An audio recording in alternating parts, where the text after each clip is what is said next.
Манас атабыздын ата бабаларынан баштап айтып 5 күн 5 түн 6 күн.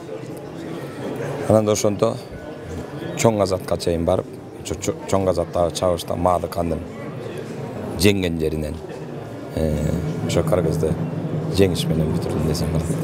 Кыргыз касиетин, кыргыз тарыхын, кыргыздын манасын, кыргыздын ким экенин, кыргыздын улуу эл экенин, биздин манасыбыз, Бакай атабыз бар экенин, Кошой атабыз бар экенин, Кыран Кыркчор аталарыбыз бар экенин, ошонун баарын дүйнөгө жар салуу да